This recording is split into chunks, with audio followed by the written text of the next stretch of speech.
नमः संस्कृताय। मैं कविता मिश्रा एक नई टॉपिक के साथ। आज हम एक नए टॉपिक संधि के विषय में चर्चा करेंगे कि संधि क्या होती है, संधि कितने प्रकार की होती है। ठीक है, तो सबसे पहले हम देखते हैं संधि क्या होती है।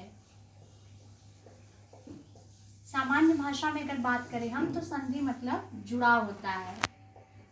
और संधि के मतलब यहाँ संधि का बात किया जाए, कह रहे हैं दो वर्णों के मेल से जो विकार या परिवर्तन होता है उसे हम संधि कहते हैं। दो वर्णों के मेल से, दो वर्णों के मेल से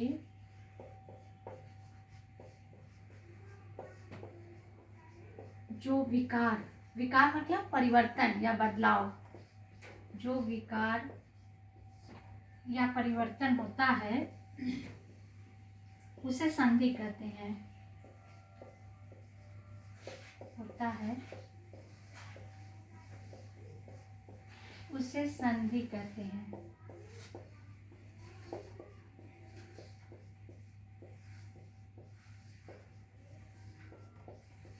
अब चूंकि वर्णों में आपका स्वर भी आ सकता है, व्यंजन भी आ सकता है, तो उस आधार पे अगर हम संधि की बात करें तो संधि तीन प्रकार की होती है। ठीक, स्वर संधि, व्यंजन संधि और विसर्ग संधि।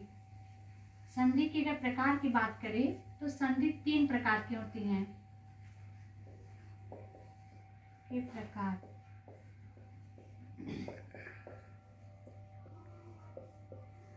तीन प्रकार होता है।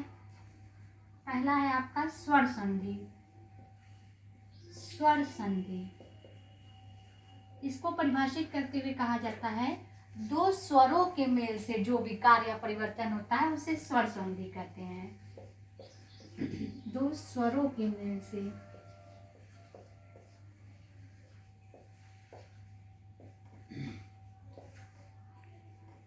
जो विकार या परिवर्तन,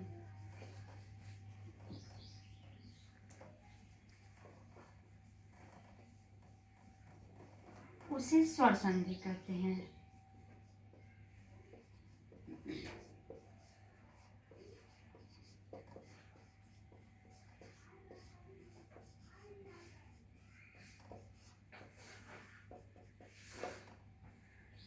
दो स्वरों के मेल से जो विकार या परिवर्तन या बदलाव, कुछ भी आप कर लीजिए, जो होता है उसे हम क्या कहते हैं, स्वर संधि कहते हैं।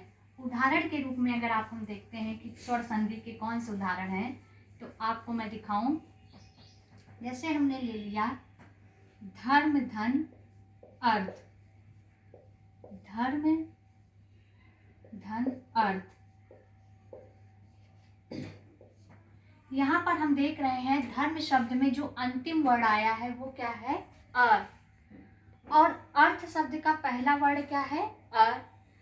आप ये जानते हैं कि हर व्यंजन में स्वर अ छिपा ही रहता है, और अगर अ में मात्रा है तब तो आप पहचान ही जाएंगे, नहीं तो अ छिपा ही होता है।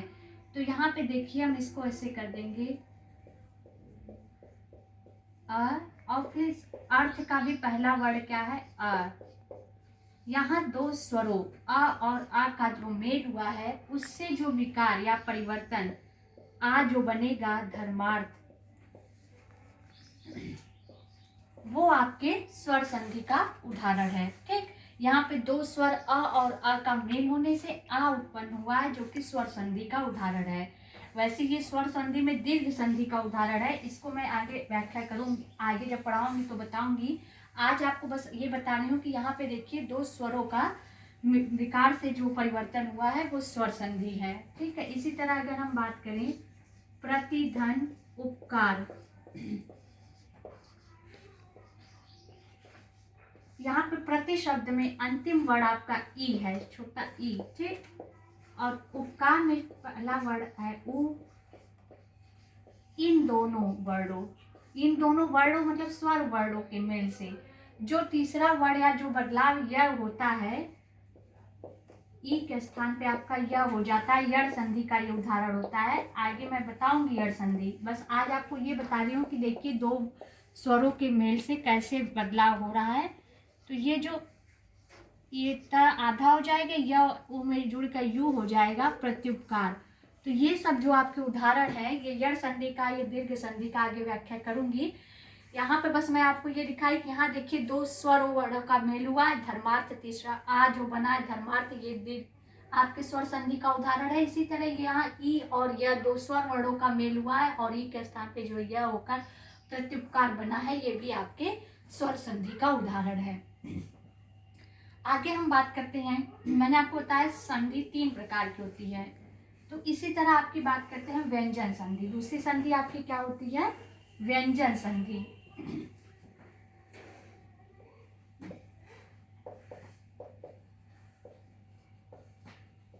व्यंजन संधि कह रहे हैं दो व्यंजनों के मेल से, या कभी कभी स्वर और व्यंजन के मेल से भी होता है। स्वरों और व्यंजनों के मेल से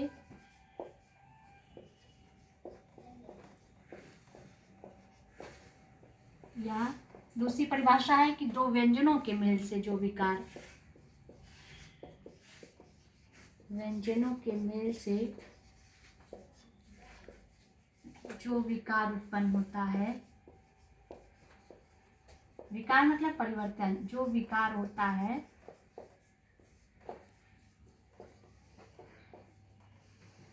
उसे व्यंजन संधि कहते हैं। उसे हम व्यंजन संधि कहते हैं।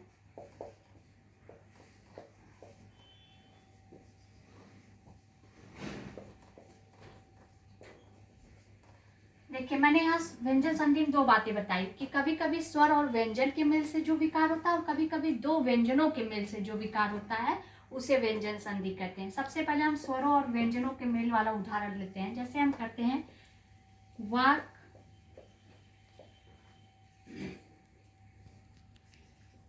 वाक धन ईश्वर। यहाँ पर आप देखिए वाक शब्द में अंतिम व्यंजन क है, क के नीचे हलंत है यानी स्वर नहीं है, अ नहीं है, तो ये व्यंजन क हो गया। और उसके बाद आपका ई आया है, दीर्घ ई जो कि स्वर है। इन दोनों के स्थान पे इस क का आपका ग हो जाता है। कैसे होता है वो जसत्व संधि है, उसको हम आगे बताएंगे। बस आप आज देखिए कि यहाँ स्वर और व्यंजन के मेल से जो विकार उत्पन्न हुआ है वो आपके व्यंजन संधि का उदाहरण है। फिर मैंने आपको बताया कि दो व्यंजनों के मेल से भी जो विकार होता है उसका उदाहरण देखिए। जैसे हम कहते हैं रामस धन शेते, यहाँ पर व्यंजन है श और उसके बाद आपका फिर सेते में भी व्यंजन तालव्य श आया है, तो इन दोनों के मेल से इस स के स्थान पे तालव्य स, दंत श के स्थान पे तालव्य स हो जाता है। कैसे होता है? ये इष्टुत्व संधि का उदाहरण है, मैं बताऊंगी इसको बाद में। बस आपको दिखाई कि स्वर और व्यंजन के मेल से भी जो विकार होता है वो भी व्यंजन संधि कहलाता है और दो व्यंजनों के मेल से भी जो विकार उत्पन्न होता है वो भी व्यंजन संधि। आज के लिए बस इतना। कल आगे हम बताएंगे विसर्ग संधि क्या होती है और फिर स्वर संधि के प्रकार, फिर व्यंजन संधि के प्रकार भी पढ़ाएंगे। धन्यवाद।